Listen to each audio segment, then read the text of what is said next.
instead of the old ABS, always be selling, we should take on the mantra of ABP, always be planning. And I said to the team, now we probably want to get quarterly views of this stuff and readouts of how things are going so that when we get into planning even next year, we're not trying to pull together and scramble 60-page decks on what our territories are going to look like. Welcome to Revenue Insights. Every week, we'll be joined by revenue leaders from some of the most successful and highest growing companies. Together, we explore how they built their revenue teams, the journeys that they've been on, and the lessons they have learned along the way. Revenue Insights is brought to you by Ebster. We're a revenue intelligence platform designed to help revenue teams to build more pipeline, close more deals, and retain more customers.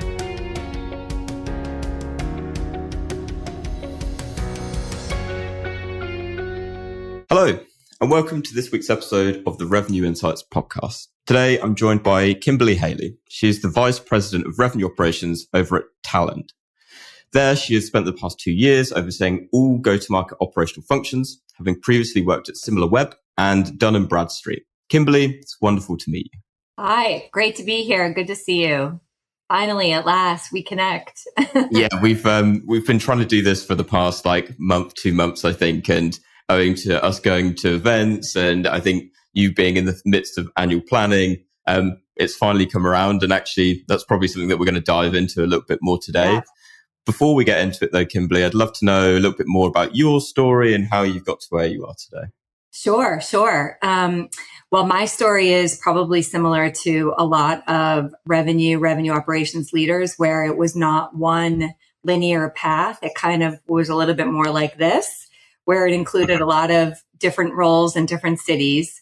So I started my career in a typical sales role back in Boston, Massachusetts, working for Reuters.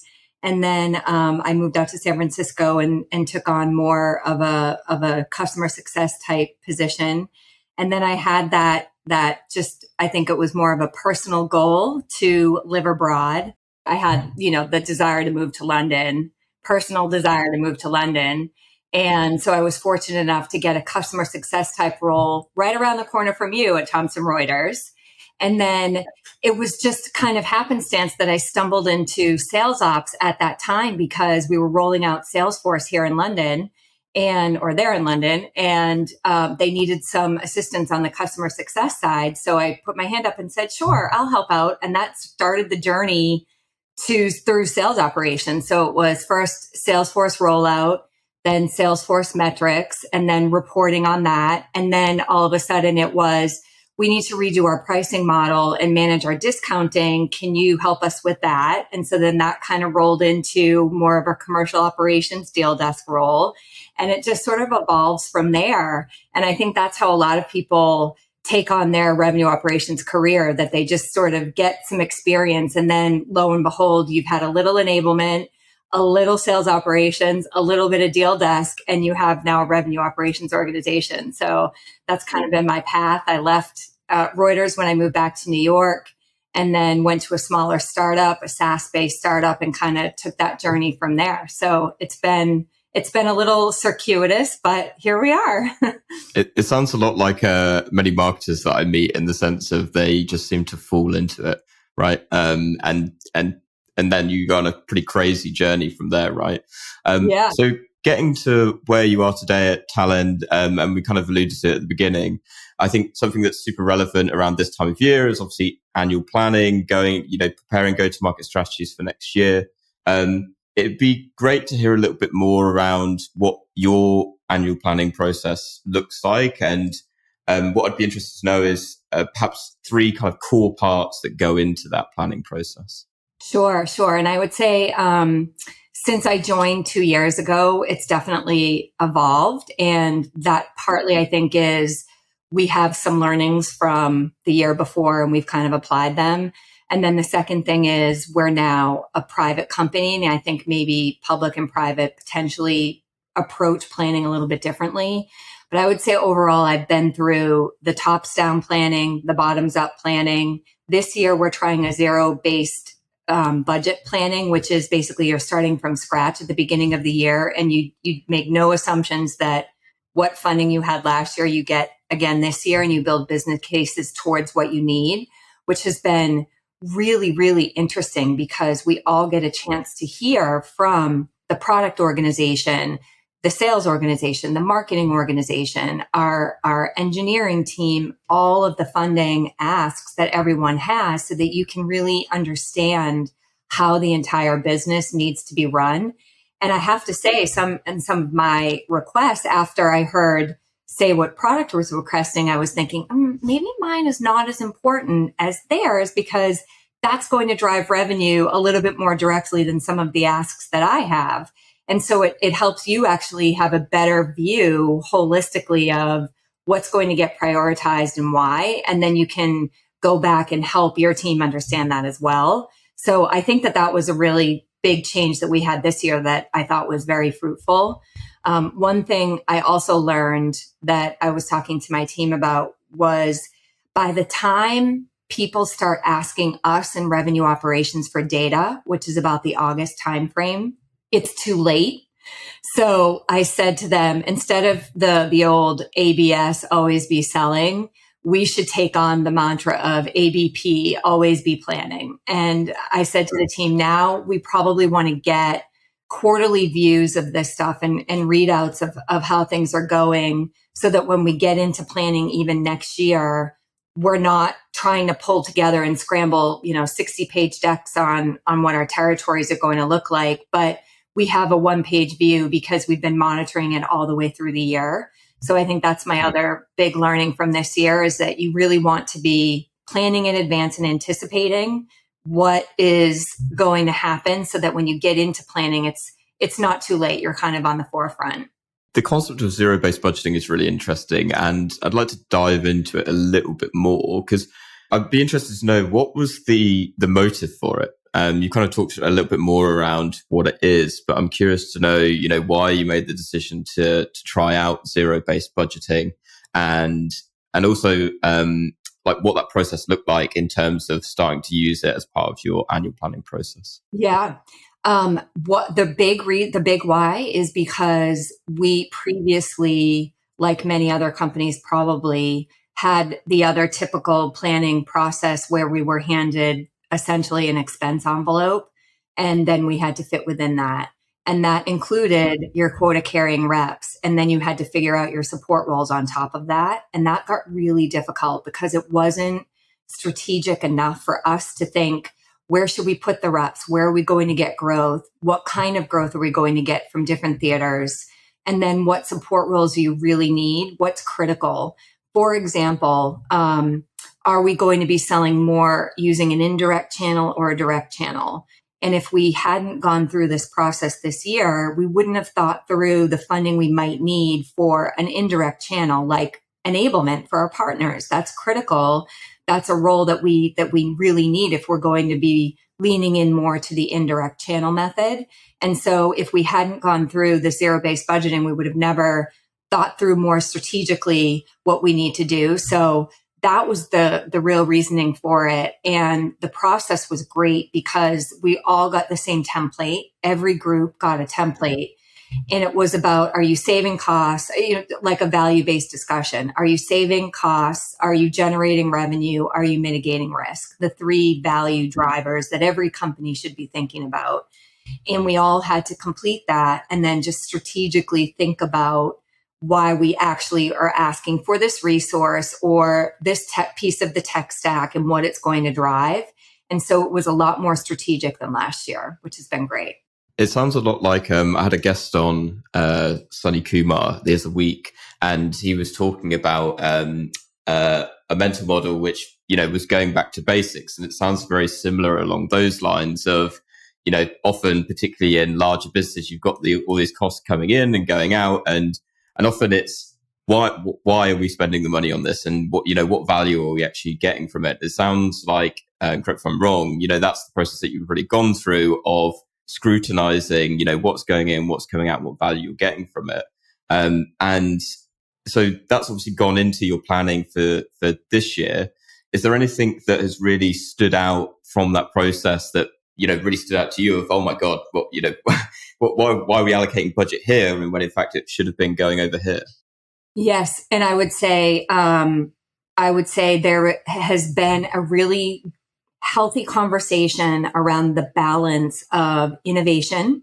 And, we had some real conversations about if we don't do this, then we will not continue to innovate going forward growth, not just catching up to our competitors in some cases, but really thinking about 3 to 5 years from now. If we don't do this now, we won't actually move forward in 3 to 5 years. So that was a very different conversation there. And then how we balance that out with customers and customer support, better customer experience, making sure that we're giving existing customers what they need every single day. And that really just kind of took all of the noise away. And those were the two themes that we spent the time on. And so, as an example, it was about investment into a customer portal to better the customer experience, and then innovation that we're not going to maybe see return on this year, but the following year, if we do it now, it will accelerate growth for next year. And you have to kind of weigh what's more important to you and how far out are you thinking? Yeah, it's then a question of prioritizing the thing that's going to deliver you the value. And I think that leads nicely on to something else that we were kind of talking about pre-show, which is, making decisions based off of the current climate, So Yes. Something that we were talking about beforehand. And I know from your experience, you've worked at businesses that have gone through hypergrowth, but also have gone through industry contraction as well. And something that I wanted to ask you about is, at times like they are right now, where they are contracting, what's your approach to that? What are the key areas that you're looking into when that is happening? And what advice would you give to other leaders in this situation? Yeah, it's different because you have to think about a couple of different factors in your modeling versus how you might not necessarily consider them to be as important. So, for example, attrition is a big concern. We've come off a year of the Great Resignation. And if you hadn't factored that into your modeling last year, that may have affected your attainment this year. And so thinking through how you handle that for next year, that wasn't a conversation that we really worried about because we had our average benchmark attrition rates in our model, and that was that. But that was after the Great Resignation that everybody went through, that now changed our conversation. The other conversation, the big one for next year, is how to motivate the salespeople in a down market. And the conversation is real. It's not necessarily about more quota equals growth in this kind of market. It could mean lower quota, could mean better attainment, which would mean more growth. And that's a very different conversation. It's getting people used to that concept of, well, maybe we lower quotas to help drive attainment because it will motivate and will lower that attrition. So there are different factors now that you have to think about that maybe weren't part of the modeling or part of the concern before. And I think the last piece, so those two, and then the third is making sure, again, from a sales perspective, that each salesperson feels like they can be successful in their territory. So we're doubling down on our propensity to buy model. We had a good one, and this year we're going to make sure we have a great one so that they target the right accounts and they feel confident in the territory that they're given. And it's a really interesting one, particularly around lowering quotas, right? To keep reps motivated, and I'm curious to know on that point as well. It's something that we were looking at beforehand. Was often you might have the same amount of leads coming through, or even likely even less, and obviously with a lot of those leads where budgets are tighter, it then becomes even more challenging to actually close those deals at the end of the day. And I'm curious to know, is there anything that has kind of gone into your annual planning process in terms of helping support reps in order to be able to, work with potential customers that are, tighter budgets? They want to see faster time to value. They want to see more of ease of use, given the current climate. Yes. And so two things that, again, changed for this year that weren't as big of the part of the conversation last year. Number one is what we can do to help drive adoption. So we offer professional services. We're a pretty highly technical sale while we are an as a service company because we offer continuous value. It's still a pretty technical installation. So one of the conversations was how we leverage our professional services organization in ways that we may not have done in the past. And then the second thing is looking at our marketing spend and wondering what can we do there to maybe change the dynamic. So like probably a lot of people, there's a lot of shift to the digital model. And so we have a lot of incoming leads. Those are generally for small business. And that's how you get the new logo engine going. And that's been successful. And so what we're looking at is, do we take some of those dollars and move them more to ABM? And perhaps that will help us in sort of the enterprise space. And we just change the dynamic a little bit. So those are two different things that we're looking at, I think, for this year. Adoption, I think, is an absolutely huge one, right? Particularly in terms of your lifetime value, but also reducing the amount of churn that you've got. So is there, you mentioned professional service in particular. Is there something that as a business you're starting to, planning to roll out now going into next year from an adoption perspective? Yes. Actually, we're really excited because it's been about a year in the making. We use Gainsight for our customer success organization, and we are rolling out some measurement scores just to identify customers and their health. Are they happy with us? Are they satisfied? Are they adopting? Are they using? And all of that we will fold into a risk score so that we will have more insight into any potential retention issues. Because in an industry contraction or in a market contraction, I shouldn't just say industry, all industries, what I've seen in my past lives is that this is the time that customers are really evaluating what's important to them. So you have to make sure that you are differentiating and that you are sticky. And so we've really spent time making sure that our customers continue to be happy with us and developing ways that we can get ahead of that. So this year, actually, for our CSMs, we'll be compensating them differently. So our compensation plan is going to change, and it will bring in two of those factors. One, the health score that we're launching through Gainsight. And then the second is adoption, because those first 90 days statistically are critical. If you're not fully rolled out within 90 days, that poses retention risk, that poses upsell risk. So making sure that we focus on those two metrics are going to be two new things that we'll introduce in our commission plans this year for them. It's really the risk score I'm really fascinated by. So we love score. I like scores like that, like an engagement score as well, right? So it's very close to my heart. I'm curious to know, what actually goes into that risk score. So obviously to people listening, they may not have access to it, and by the sounds of it, it's taken you guys a little while to get that developed and set up. But what are the factors that you're looking for that go into that risk score? I think you touched on it there in terms of like time being one of them, but I'd love to understand, assuming of course that you can talk about it as if it's like a black box, right?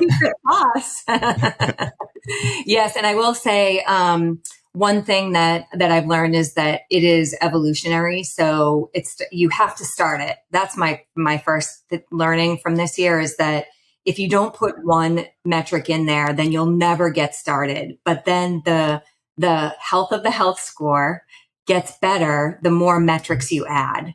So usage, I believe usage was, say, the first one. And then there were other components around the number of visits or the number of engagements that were had with the customer through the year. That gets added to it. And then the number of logins gets added to it, and so on and so forth. And so it's a lot for us right now, because we can track those product items. Those were kind of the first piece. And then I know that there are plans to expand from there, but those were the critical ones to get in there. And I'm hearing that it gets stronger and stronger the more you add the metrics. Absolutely. And I completely agree with, starting small, starting with what you know, and then building on top of it and inevitably making it more complex over time. And so I guess the follow-up to that is then, now how do you plan on rolling it out to your customer success teams? What does it look like in terms of their day-to-day? I think you touched on the commission structure, but it'd be great to know a little bit more of that enablement approach. Yes. And that was one of our learnings from planning last year, that you have to prepare everybody for this kind of change. So we actually adopted the ADKAR model. I'm not sure if you're familiar with that, but that is essentially, it's kind of it's a change management model is what it is. It's ADKAR, and that's an acronym, and it essentially is talking about, you have to accept something, you have to be aware of something, you have to know about it in order for you to adopt it. And so my first year here, we sort of just jammed commission plans, territory plans, everything in January and said, here you go. And so we learned that that's not the best way to do it, especially if you're making such a change with the CSMs. And it's all good. I think they're going to really like it, but they need to embed it in their day-to-day work. So what we've started to do actually is have management sessions as early as now. That's why planning ABP, you have to always be planning, meaning you always have to, you have to get in front of the managers and say, this is coming. Here's some information for you to put in front of your CSMs. We invested in HighSpot last year, which has helped us tremendously, so that we can just put things out there for them for learning. But getting in front of them and starting to prepare them as soon as we learn about it is the big learning that I took away. And it is hard to make time for communication. You're so busy during planning, doing all of those things. I mean, our team is just cranking out models and territories and all of that and commission plans. But if you don't stop to manage the change management, you'll really regret it. And that I learned the hard way in the past. And so we're trying to get ahead of it by at least starting with the managers to for them to understand and then start to roll it out, so that come, our sales kickoff in January, it's more of a reinforcement and motivation about the change and less about teaching them about it. So we're trying to do it this year. Yeah, I completely agree that the communication is often the bit that is very easy to let fall by the wayside. And particularly, I know from my experience, you spend a lot of time building out plans. In my world, it's marketing, right? In yours, it's for the whole go-to-market function. And you've spent so long on it that you understand it so well that you kind of just make the assumption of what you're rolling out, then everyone kind of understands. But obviously, right, then it's like, okay, we've got a risk score now coming out. I don't really understand how that's the grand scheme of things, because they lack the wider context, right? And the communication then is so important at that point. So how do you plan on kind of approaching it, and probably more generally in terms of communicating what those plans are to your teams? Yeah. That's a great question. We have evolved our communication, and this one I think is another one of those areas where you're probably constantly learning how to do it best, especially, 2 to 3 years after COVID.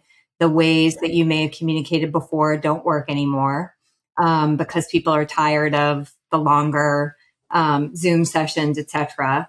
So we're trying a couple different things. One thing is my enablement team have built a center of excellence around communication, where they've established very simplified, streamlined communication methods. So this has helped tremendously, because salespeople now know where to go, or the entire revenue organization, including CSMs, et cetera. They know to rely on these 4 points of communication, one being an automatic newsletter that we send that just has hyperlinks to everything, but at least it's a summary, and they can just keep that in their folder.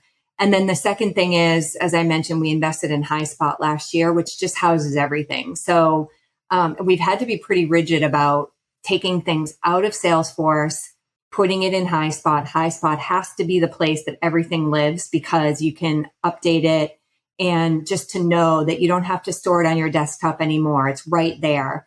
And that was a pretty important game changer. And then the third thing that we're doing, actually rolling out next year, is an LMS. And a learning management system is going to help us be a little bit more modern, and I think probably be able to scale a little bit better in our communication, because you can do short 2-minute snippets on here's the risk score and what goes into it, instead of, an hour long enablement session that you have to schedule for 3 different time zones.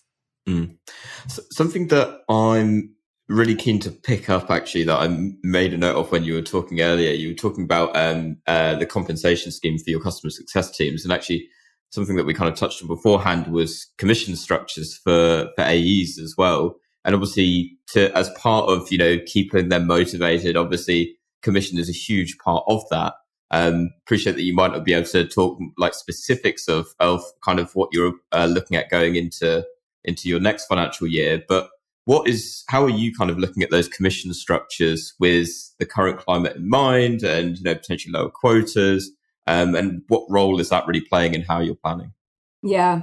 Probably like a lot of people out there, it's pretty critical. And like I said, the conversation is a little bit different in terms of what can we do to motivate the entire organization, not just the salespeople, but to motivate everyone to do whatever the role is. So for example, we're simplifying. That's one thing that we're doing this year that I think is going to help things. And simplification is SDR, your role is pipeline, good quality pipeline and conversion. So making sure that the metrics are focused on that, and getting rid of any noise that may have been in the plan outside of that one thing. And then for the account exec or the salesperson, driving new business. And that's 2 ways, with existing customers or new logo. So really just focusing on that piece. And because you can get complicated when you say, well, this year we have this product strategy, so you'll get an extra bonus if you focus on that product, or if we had linearity, if you focus on that, and that can tend to confuse and distract. So when you really need to be honing in these types of economic conditions, I think it's about simplicity and really just about what the core role is meant to do, and making sure that you motivate those 3 things. And that's what we're doing. The bit that really stands out to me is the simplicity of it. And you're not the first person that I've spoken to either that is taking, a much more simple approach to it. And it kind of makes me wonder, when, at times of when it's, when it is more of a growth market, you start adding layers of complexity to it, and whether actually keeping it simple, and I'm curious to kind of get your perspective on it, is keeping it simple actually, does it obviously make sense from a times of contraction, but does it make sense to maintain that at times of high growth as well? Or does it if you see what I mean? Because I'm wondering whether it actually warrants the additional complexity that you start to add to it when it is in a growth period. I know. And I think that's where sometimes these market or economic contractions happen for a reason, because it does it level sets you. It brings you back to the core. It makes you really evaluate what's important. And yes, I think it should probably sustain. You just tend to get excited and add things as you grow. And then you hit a point where you say, ooh, got to pull it back a little bit. And here we are doing that exact thing. I think it's healthy for businesses to have to do that every couple of years. So unfortunately, it's not great what forced us to be doing this, but it's a good exercise to go through. It's like cleaning out the closet. Yeah, absolutely. It's needs must, right? And kind of keeping what's essential and really clearing away everything else that you've got. And I'm curious, actually, to kind of go back to somewhere where we were at the beginning, but that everyone's annual planning process tends to vary, right? Depending on the needs of the business and the structure of the business. And I'm curious to know, probably in let's keep it fairly simple, right? Your process from like at the very beginning of, I'm guessing, to use your phrase, always be planning. So what does your process look like when you are always be planning? Is it, I need data first and then start to take insights from it? I'm curious to know what it looks like for you. Yes. And I think I would love to be able to provide a step-by-step to-do list on this, because if I could, I would use it myself. Because unfortunately, at least I think right now, it's almost like a lot of it is simultaneous. But eventually I would hope it becomes chronological. But I would say the first thing really is to start your market segmentation and addressable market analysis at the macro level. And we did start that in April. Generally speaking, looking at our 3 theaters where we do business and what the addressable market is, not the distribution mediums yet. Let's not think about how we'll sell it, but let's look at where we'll sell it. And that was the beginning. And I think probably everybody starts there as well.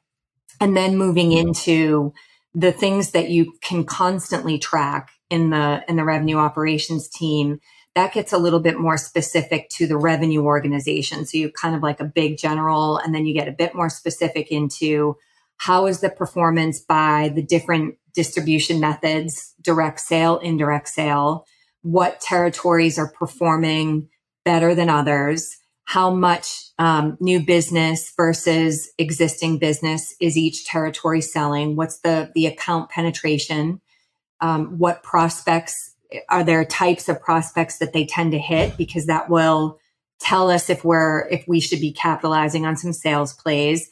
And you start to whittle it down to then, I think, a growth trajectory, a growth rate, a growth percentage that will then drive what quotas would be. That's, I think, the ideal state. Right now, we're almost there, where we definitely started macro, and then the simultaneous piece existed with the finance team working through the business case process and us working through what we think we can deliver from a quota and growth perspective. Yeah, I think you did a pretty good job, seeing as you said you don't really have a step-by-step process, but it sounds like you've got a pretty clear way of how you approach it. And as you say, I think it really does vary by business and obviously the different teams that you have and the regions that you're going into. But at a very basic level, actually, you make it sound certainly very simple. If only. Yeah, very true. And to take us in a slightly different direction, because I mean, your career's obviously you spent 2 years at Talend, been at SimilarWeb before that, a number of other SaaS businesses. Looking at perhaps the past 2 years, if you could take what you know now and what you've learned over those 2 years, perhaps from those annual sales planning, but arguably more holistically, and you go back in time, back to when you first started there, what would you do differently? I would spend more time understanding the tech stack and the value and where we have duplication and where we need to invest for improvement. Because that is, I kind of really like to tout the modern sale. And that is the modern sale. And if companies are not paying attention to AI-driven tools, you could potentially fall behind. And so I think that, and it can get so unruly.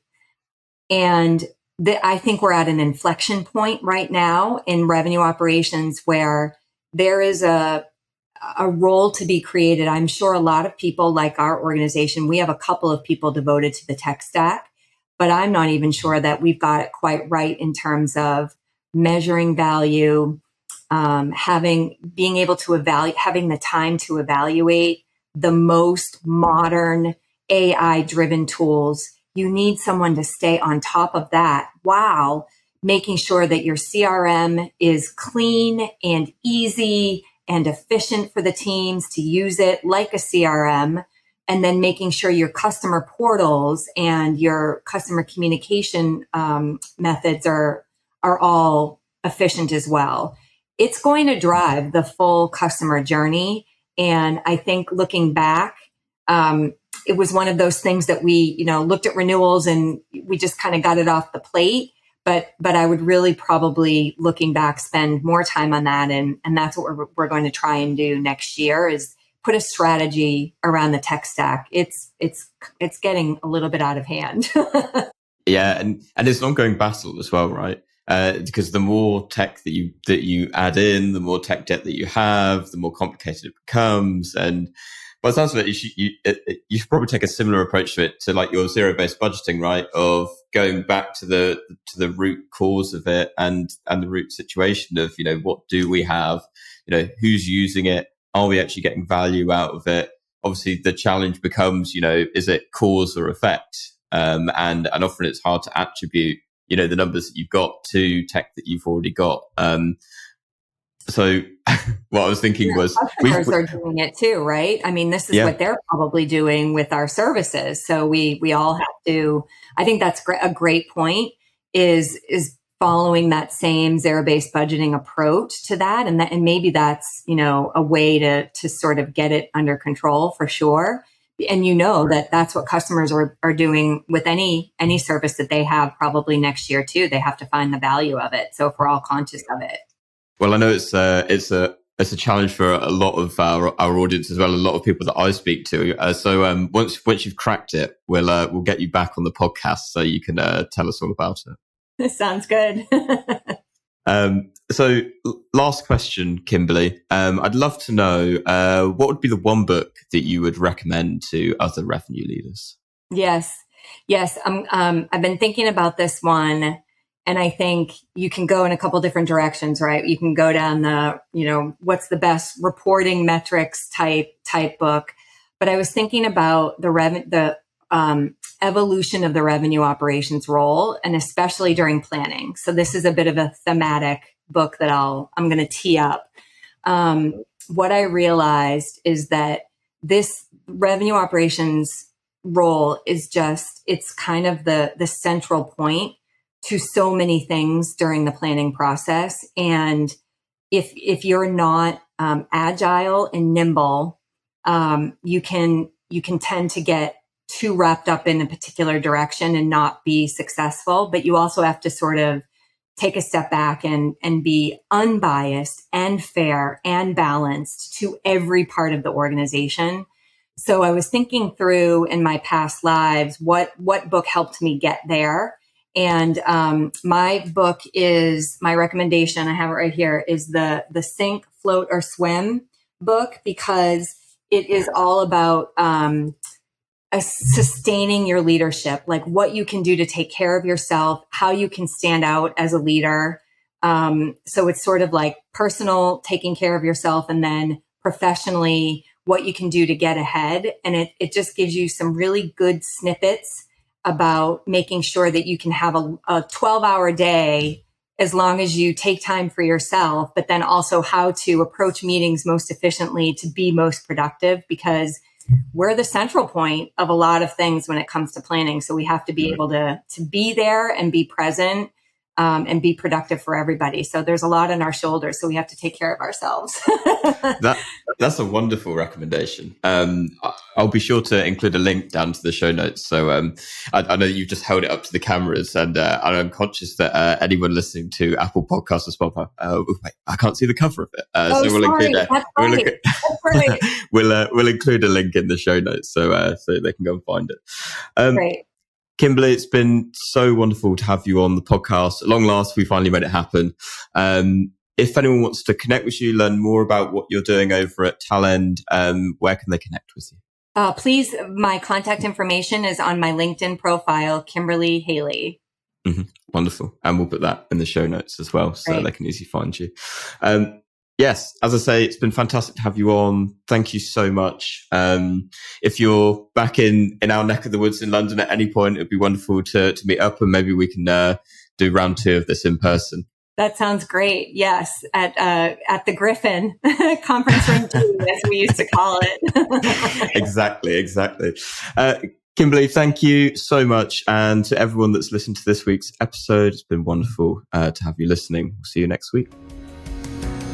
Thanks for listening to Revenue Insights. If If you want to learn more, subscribe to our newsletter and we'll deliver every episode straight to your inbox. If you have any questions, feel free to connect with us on LinkedIn. Our links will be in the episode notes. See you next week.